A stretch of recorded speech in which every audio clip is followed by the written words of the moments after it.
Hi, friends, and welcome to the Heartful Parent Podcast. I'm your host, Christy Keating. In this podcast, we talk about it all, our parenting, our partnering, and our professional lives, because they are all a part of us, and we were never meant to do this alone. Hello, welcome back to the Heartful Parent Podcast. I'm your host, Christy Keating, and I am thrilled to have you here. Now, listen, as I shared with you last week, if you joined me last week, I am taking a couple of weeks off. I am spending some time with my kids and my husband and some extended family and getting sort of a much needed break to share with you some interviews that were done as a part of the Safe Parenting Summit. Now, last week I shared one with you that was that came from the 2023 Summit with Renee Hopkins. And this week, I would love to share with you an interview that I did as a part of the 2024 Summit, which, wasn't that long ago, and you may have joined us for the Summit this year, but you may not have seen this particular session. You may not have upgraded to the VIP package. You may have missed it or want to listen to it again. It is a phenomenal interview. And I'm really thrilled to be sharing this with all of you in this sort of format and giving sort of access to it. The important thing for you to know, or sort of the thing to note at the outset, is that, this, like many of the conversations that we have on the podcast, are not really kid friendly. Right? They are for adult ears. We're talking about sensitive, difficult subjects.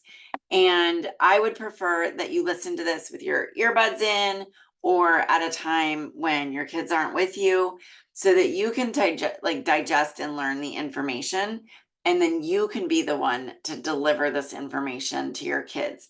I would say the same thing about last week's discussion about firearms. I would say the same thing about many, many, many of the conversations that we have. The goal of this podcast is not for me or my guests to be the conduit, like the ones that teach your children or your teens.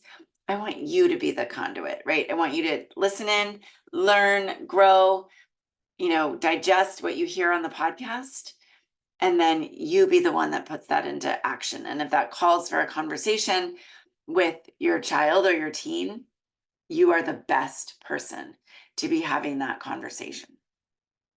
And this week is no exception. So this week, I am introducing you to my friend and my colleague, Feather Berkower.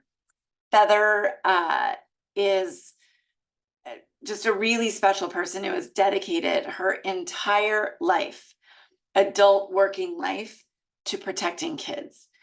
And she does really, really incredible work in that space of child sexual abuse prevention. And that's what we're digging into today. We're digging into the nuances in the language that you use when you are talking to your child about safety. What language do we want to use? What language do we want to be careful to avoid?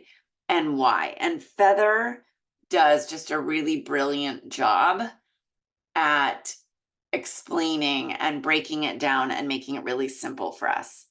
I learn something from Feather every time I listen to her. She and I do a lot of, we work in the same spaces, we do a lot of the same work, but I still learn from her every time I hear her speak. So I'm thrilled to be bringing this interview to you. I hope you get a lot out of it. If you weren't able to join us for the 2024 Summit, now is your lucky chance to see just a little bit inside this year's summit and some of the brilliant interviews that were shared. Without further ado, Feather Berkower. Welcome back, everyone, to the next session in the Safe Parenting Summit. I am so thrilled to have you all here, and I'm really pleased to introduce a speaker who was also with us last year, Feather Berkower. Feather is a licensed clinical social worker and holds a Master's of Social Welfare from the University of California at Berkeley. She has been a leader in child sexual abuse prevention since 1985 and has educated nearly 150,000 school children, parents, and youth professionals Her well-regarded workshop, Parenting Safe Children, empowers adults to keep children safe from sexual abuse and assault. Feather co-authored the book Off Limits, which is a parenting book that will change the way that you think about keeping children safe. It is available on her website at parenting-safe-children.com. Feather presents in schools, youth organizations, parenting groups, and businesses worldwide, and is also available for private consultation at an hourly rate to residents of Colorado, where she lives, and happens to be my original home state. Feather believes that adults are responsible for protecting children from sexual assault and makes this difficult topic less scary and less difficult to talk about, and consistently impresses audiences with her knowledge, commitment, and warmth. Feather, I'm thrilled to have you back in the Safe Parenting Summit for 2024. Welcome. Thank you, Christy. I'm thrilled to be back. It's such an honor. It was so exciting to hear all the speakers last year, and I'm so happy to be part of this. I'm just so grateful. I want to start with, obviously I just read your bio and people learned a little bit about you, but what we didn't really talk about is how did child sexual abuse prevention become the focus of your life's work? Well, thanks for that question. And, I have kind of an interesting story about it. I'll just make it really brief. In my early 20s, when I was in college, I needed to do an internship for my degree. And I had no idea what I wanted to do for work, except that I wanted to work with children. And I landed in a program called Child Abuse Prevention CAP, which was a school-based program that taught children how to keep themselves safe from sexual abuse. And I learned a ton in that program. And simultaneously, I saw a movie called, I don't know if anyone's ever seen it, but this was really the catalyst for my work. A movie called Something About Amelia with Ted Danskin. It's a very old movie, and it was about a 13-year-old girl, I think she was 13, who was being sexually assaulted, incested by her dad. And I really knew very little about this topic. And it was a 90-minute movie made for TV, and I was riveted. And I remember sitting through the movie feeling like this is it. And I turned to my roommate at the end and said, this is my life work. Wow. And my life's work. And I got the internship with CAP and began my career from that movie on television.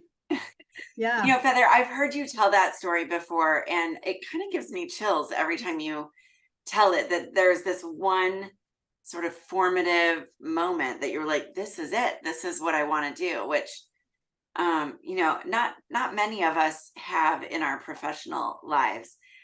I want to dig into what we're going to be talking about today and start with something that I touched on as I read your bio, but I would really like to have you expand on it. And that is the question of who is really responsible for stopping abuse from happening? As you just described, you worked in this program where children were taught how to keep themselves safe. Is that the right approach? And are kids the ones responsible for that? Yeah, I love the question. And they're not responsible. Partly they are part of the plan. And so first and foremost, I believe who is responsible for keeping children safe and not having sexual abuse is the person who has sexual thoughts and feelings for children and teens, is the person struggling with those thoughts to do whatever they can to get support, to have resources to help themselves so they don't act. So that's the first person.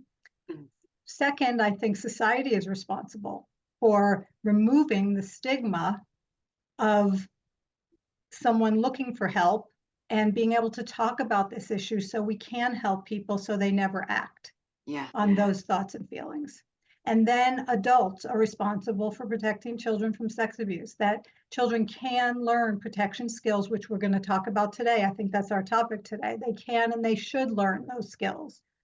However, ultimately, it is up to adults to protect children, not for children to have the burden to have to protect themselves, which is, I learned in my decades of work through my journey, that's what the program I originally was working with really focused on, was teaching children all of these skills, more than it really, I mean, there was a parent component and a staff component, but really it was focused on children. Yeah. Yeah. I mean, I am 50 years old. I'm not afraid to admit that. I'm And older so, than you, Christy. and not afraid to admit that either, right? Yes, right. So, I remember being in elementary school in the 80s and having those types of programs taught to us about, what we could do to keep ourselves safe. And I guess as a child, I didn't know if there were trainings being done, for the adults around me, but certainly remember the focus being put on that it was my responsibility, or feeling like it was my responsibility and my, that it would be sort of my fault, if you will, if something happened. So I really appreciate that you've reframed that. And, I think many of us in this space have done that, but you touched on something that not a lot of folks talk about, and that is that the primary person who's responsible for this is the would-be abuser, right?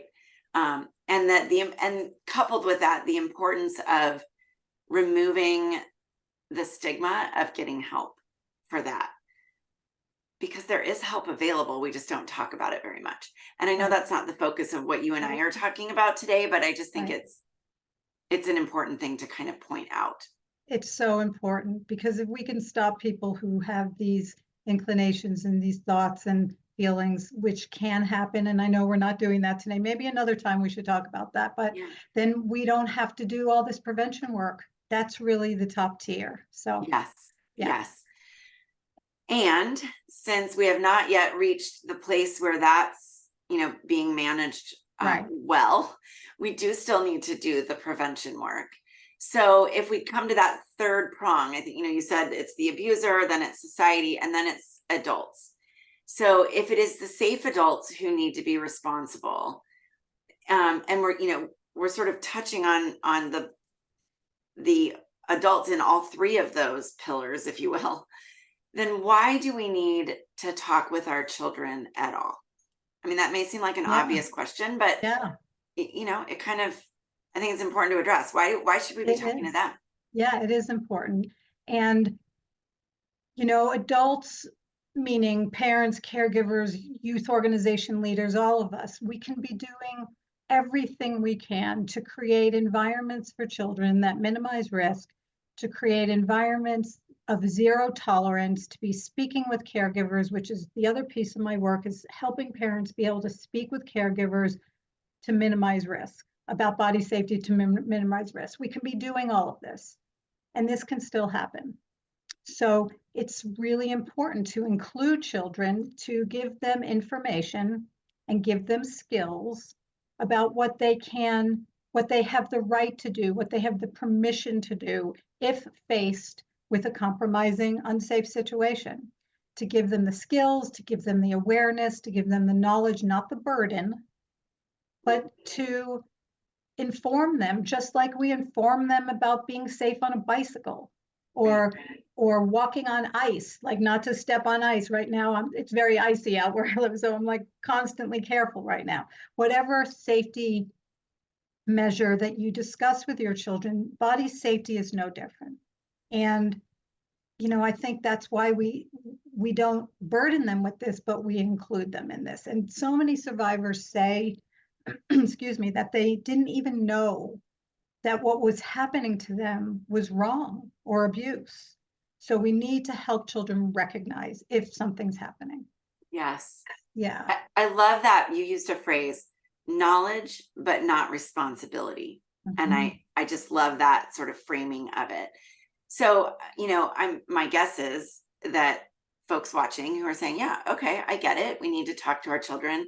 But the next question, of course, is how do we do that? So if it's all right with you, I'd love to go through some of the ways that, some of the things I remember being taught, in the 80s in those classes, in my, third grade class or whatever it was.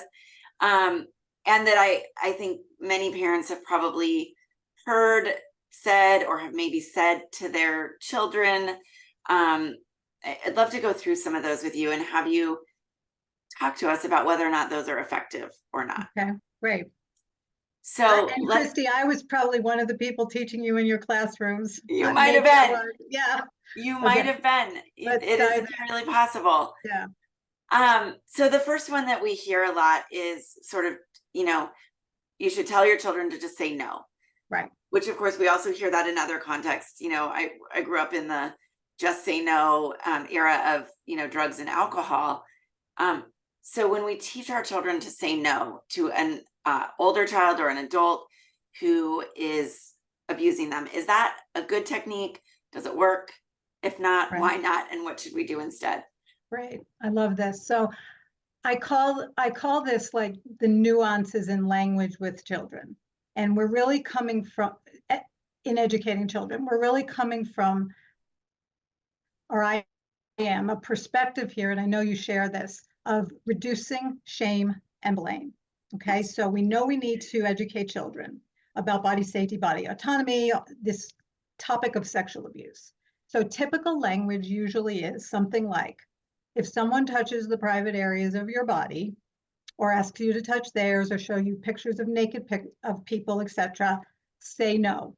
You should say no right away. Say no, tell them to stop.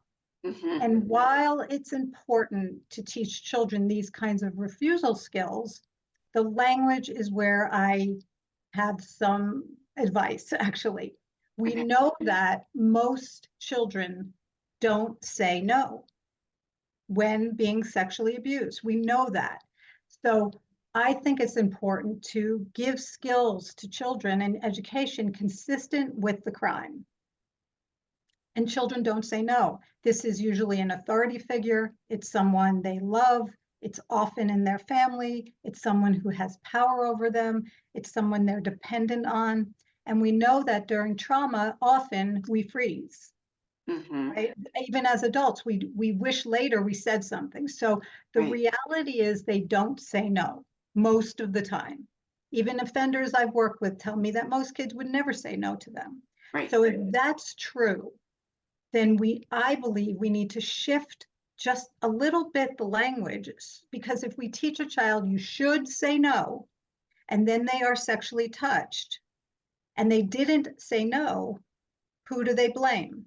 Yeah. Themselves. Themselves. You Yeah. said that a few minutes ago, and I had chills, and I still do, that you kind of interpreted it as it might have been your fault. Yeah. And it could increase shame. So the little shift would be, if someone tries to or does touch the private areas of your body or asks you to touch theirs, you have my permission to say no.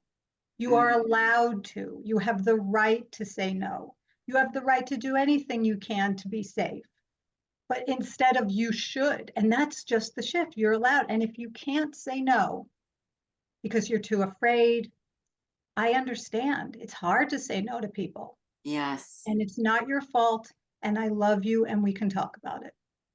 Oh, I love that reframing of it. You have my permission to say no, which is a really easy thing to do and something that, um, I mean, parents can do today, right? Which, Today. yeah, exactly. And I know we're going to talk about some action steps in a little while, but that's a really, really simple reframe from you should to you may. And you may, and the other thing, Christy, is that we often teach children, don't talk back to adults, Yeah. right? Don't say no. But now we're saying you're allowed to say no. It's very confusing. So yeah, you have my permission if anyone ever does anything to hurt you or Yes. scare And you or worry you. well, and that again, not the topic of our conversation today, but this is where I think some of the brain safe parenting sessions that are in the summit are so important as we talk about building mutual respect and letting our children sometimes not be rude, but talk back, if you will, or have opinions instead of this sort of need to be blindly obedient, right? Because Right, that puts them in a risky state of mind when it comes to authority figures. right. And you can add that word. It wouldn't be rude to say no. It wouldn't be disrespectful if your safety is at risk. And that's the exception. Would you want your child to say no if someone were engaging them in sexual contact? Of course. So Yeah. we have to give them permission. Love it. Love it.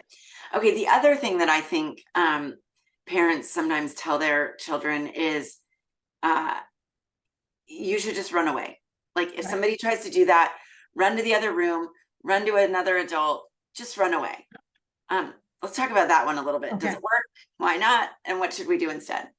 So where would a child run? If sexual abuse happens in their bed while they're sleeping, Mm, in their playroom, in a church or synagogue with a youth leader, if it happens in a camp bunk with other kids, yeah. if it happens in a classroom or in a school somewhere, where are they going to run? So again, yes, they have permission to do whatever they can to get away. But to just tell children, it's really taking the should away from all of this. You should run away. Sure, we teach that to children with strangers, which we're not talking about here today, with people they don't know, but with people they know, the reality is they don't run. Their bodies freeze, their brain freezes, and even if they don't freeze, there's nowhere to go when these situations are right in front of family and familial situations. Yes. I think that's such a profound question for parents to think about. Um, and and I want to just sort of side note here Yeah, that for the parents who are listening, if you've used this language or taught these things to your children, this is not to shame and blame anybody, right? Because we don't know oftentimes how to help our children or what to say to them. And telling them that they should run away feels like a reasonable thing to tell a child. right, But then when you frame that question, well, where are they going to go? Right. right. Um, especially when it's happening in their home or in their schoolroom or, wherever it is, it really, I mean, that just kind of rocks the foundation of what I think many parents have been teaching, and can invite us into that shift that you've Yeah. just explained. And I want to reiterate that, Christy, because I taught these say no, run, yell, and tell, which is what we're talking about. I did that for decades in the programs that actually about a decade in my early years. And so we're always learning and growing in this journey. And I always say in my workshops, let any guilt you might feel roll off your shoulders and just start today. Yeah. We've all made mistakes. We can do over. You can always go back with kids and say, you know what? I told you you should always say no. Well, I thought about that. And sometimes, even for me as an adult, it's hard to say no. So let's talk about that more. You can do this with a 6-year-old. You can do this with a 12-year-old, Yeah. with a 16-year-old. Yes. So important. And I love that. Let the blame or the shame or the guilt run off your shoulders, because we're all doing the best that we can with the skills that we have, right? Right. And you and I know that the research in this area has grown exponentially over the years. And so what we were being taught back in the 80s, or what you were teaching, or before, we know more now. And so we can Right. do better. Right. Yeah. So you said, you mentioned sort of the say no, run, yell, and tell. So let's talk about the yelling. Okay. A lot of us teach our kids that if somebody tries to touch them, they should just start yelling. They have permission to, well, maybe we don't say you have permission. We say you should yell. Right. That it's okay to yell. It's okay to make a scene. That's a tough thing for a kid to do. And in fact, my daughter, who's now 6, my younger one, said that to me. Oh, Mama, I could never yell. Mm-hmm. I could never, do something like that, when she and I were having a similar conversation. So talk to us about, Yeah. Again, those are the same questions as with the other two. Does it work? Why not? And what should we do instead? Yeah. Well, I would love to talk to your 6-year-old daughter and hear from her about why she feels she couldn't yell. Yes. And then we can really teach parents, because they can teach us so much. Yes. I'd ask her that, and then let's email or talk. Well, and I did in the moment. And it was, it was so interesting. She is, she's very different than my older daughter.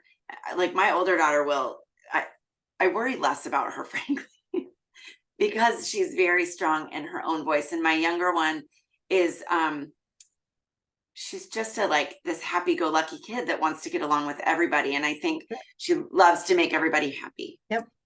And that's the root of it. And that's what a person who is grooming and trying to sexually abuse an adult is looking for in a kid. So you just keep working with her around it, that it's not her job to please. It's not her job to manage someone else's feelings. And she has the permission to do whatever it takes to keep herself safe. So the yelling is similar to the running.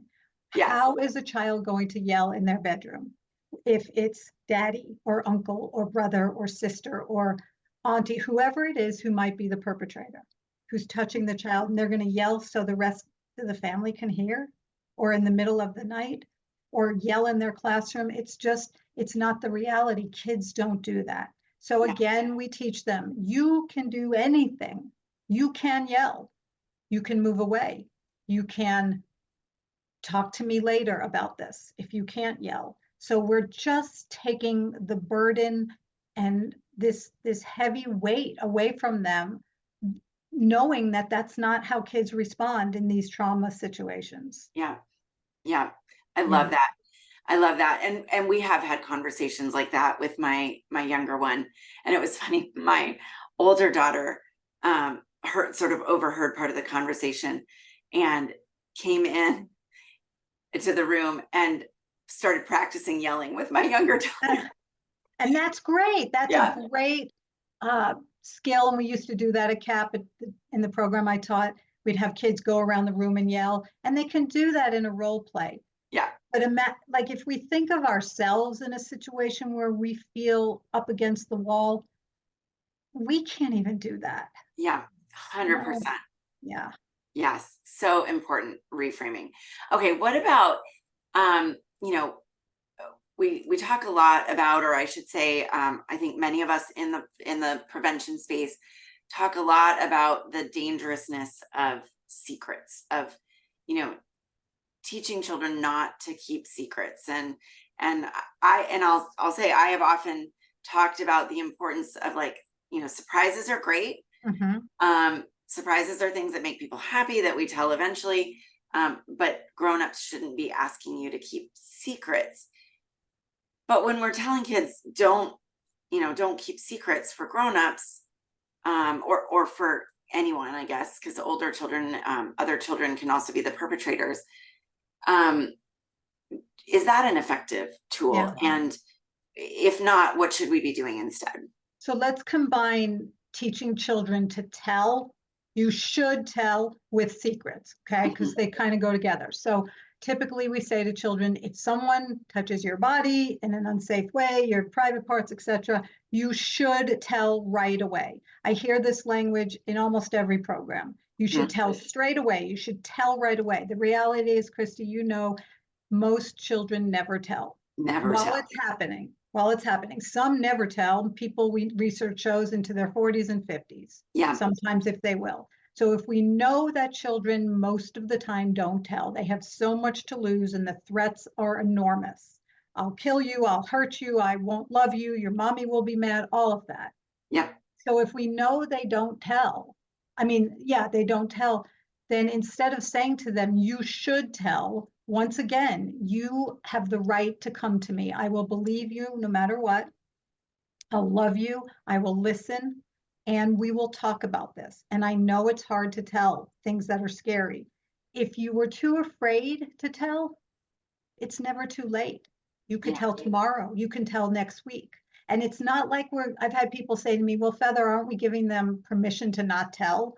And I don't think so. I think we're giving them permission to tell and to validate for them that it's hard and scary.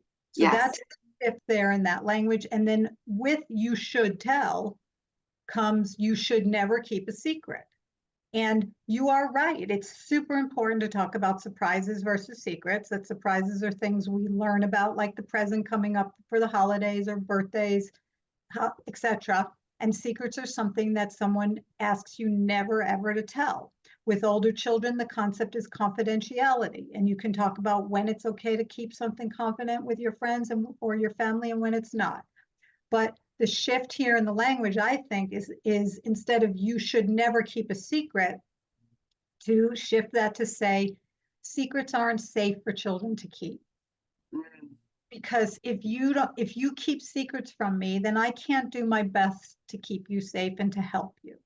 yeah, And I love what you said. Adults should not be asking children to keep secrets. That's perfect. And if an adult did, they're breaking a body safety rule and they shouldn't be doing that. And then, you can get into the layers of this because sometimes adults will say, don't tell daddy we got a speeding ticket. Right? That's an innocent like secret, or we had chocolate before dinner. And those, though they're not sex abuse, they're not helpful for right, children.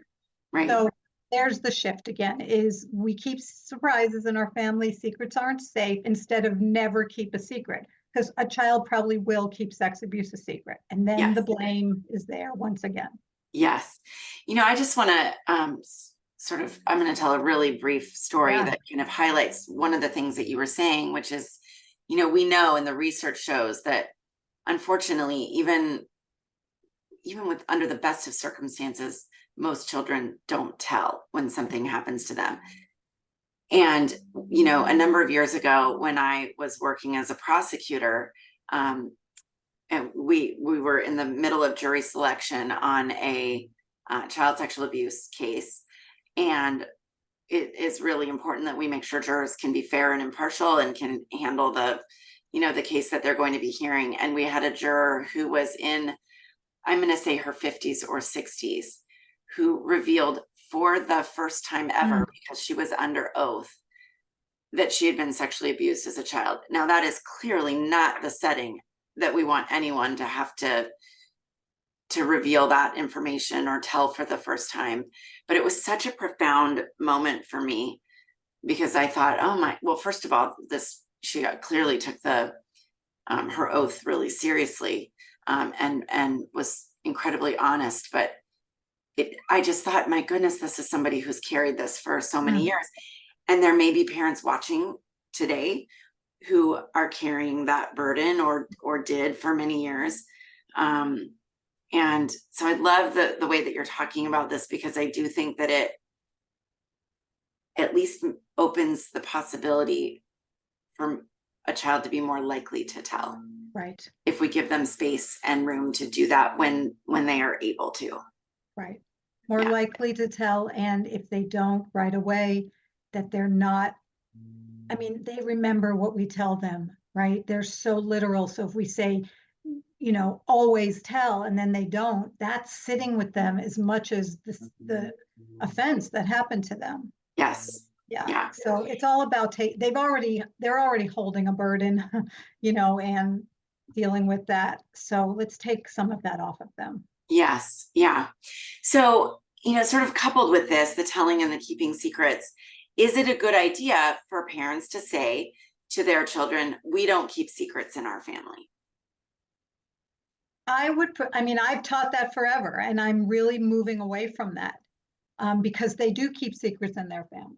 And children developmentally with their peers do keep secrets, right? So you get to discuss with them what's safe to keep and what's not.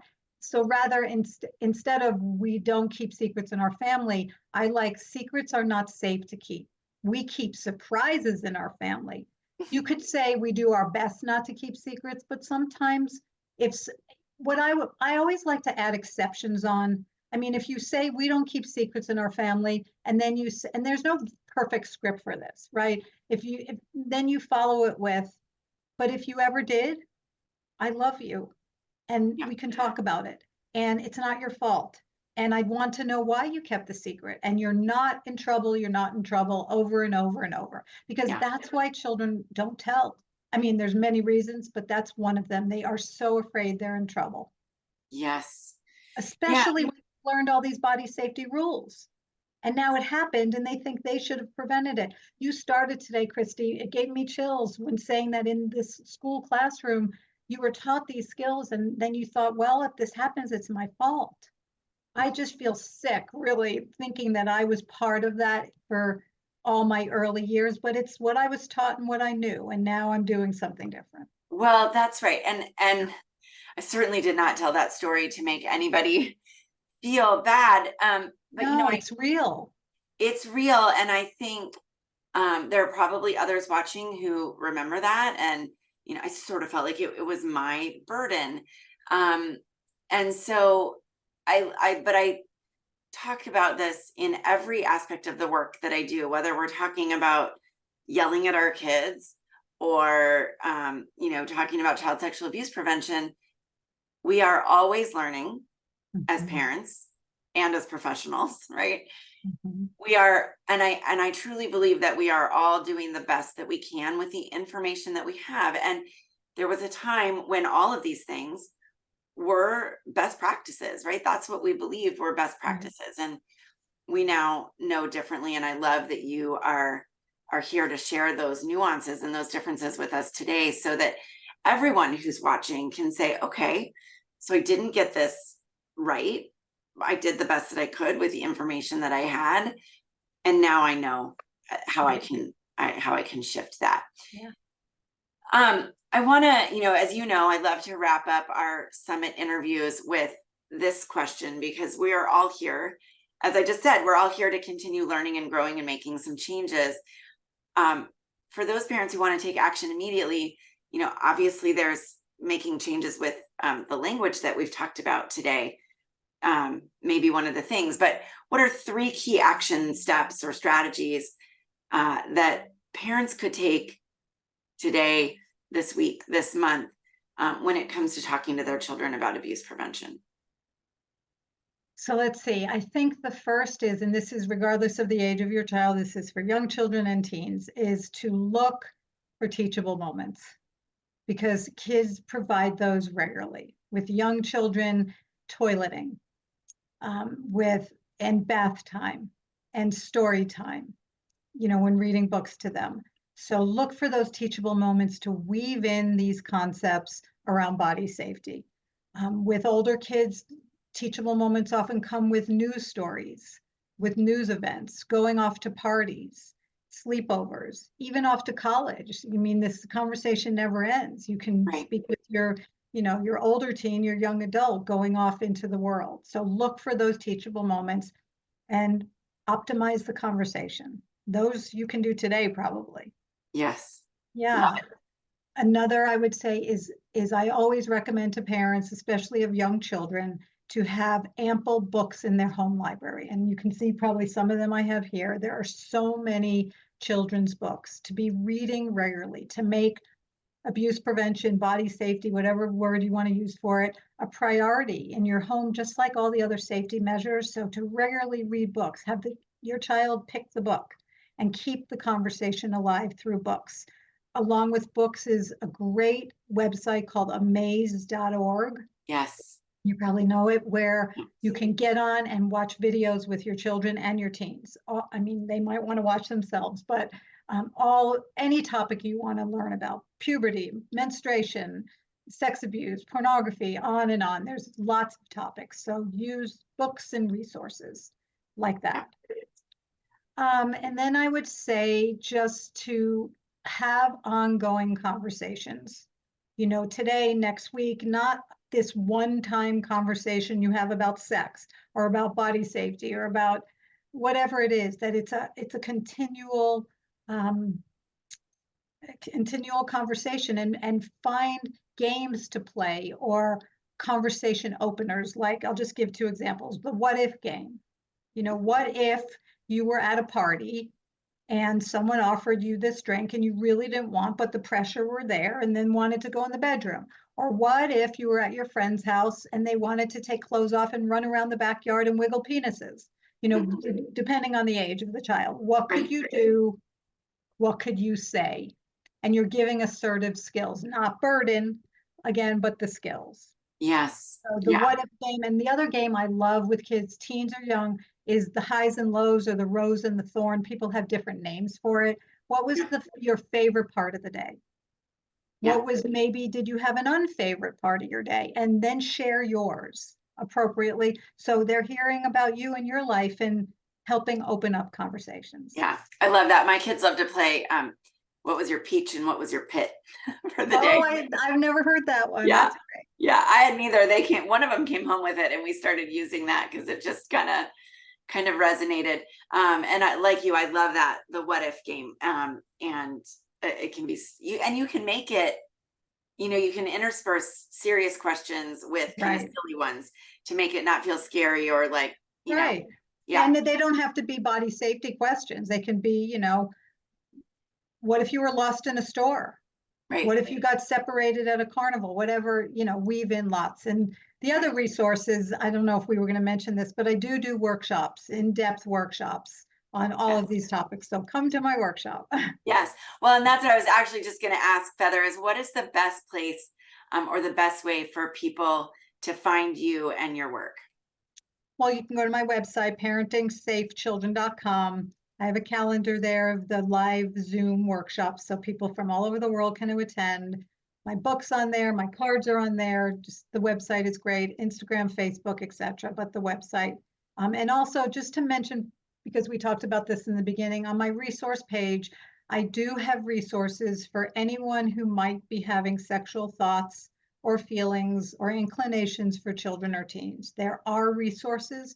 We do have more today than we've ever had to help people before they ever act. So those are on the resource page as well. Thank you so much for mentioning that, because I think it sort of brings us full circle. And I will also note, we have a speaker in the summit, Jenny Coleman from Stop It Now. And I know Stop It Now. Yeah, she's amazing. And Stop It Now has a lot of resources for that as well. So Feather, thank you so much for this really important conversation that I think it makes it so easy to start reframing our language and giving our children better knowledge, but not more of a burden. Thank you. You're welcome. Thanks for having me, Christy. Hope it helped. Oh, no doubt. No doubt.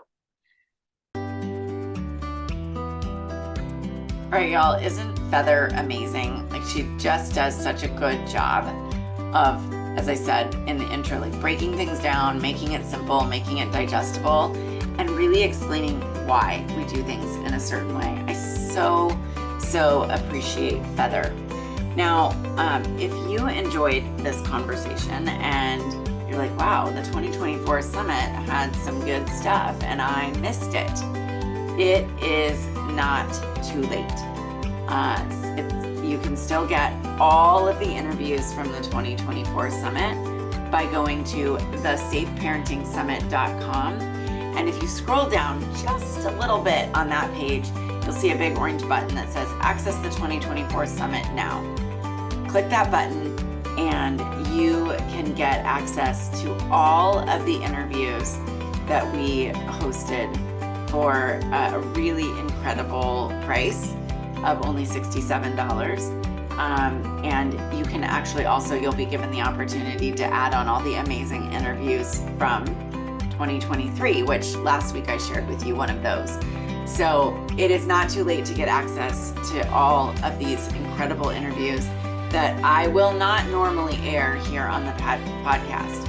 Every now and then, here or there, I might drop a nugget of goodness, but these are really saved for the people that attended the summit, signed up for the summit, or have purchased that package that gives you lifetime access to those interviews. So if you loved hearing from Feather, dive over there to the safeparentingsummit.com and you can get that interview as well as the other 28 or 30 interviews that were a part of the summit. All right, with that being said, I want to thank you again for joining me this week for another episode of the Heartful Parent Podcast. I will be back next week, not on vacation, and we'll be coming at you with some more great content, and I'm excited to do it. Hope you're having a wonderful summer. If you live in a part of the country where the start of school is just around the corner here in August, I hope that you are able to soak up these last few days and weeks of a slower pace, of a little bit more relaxation, and some connection with your kids. Cheers, everybody. Take care.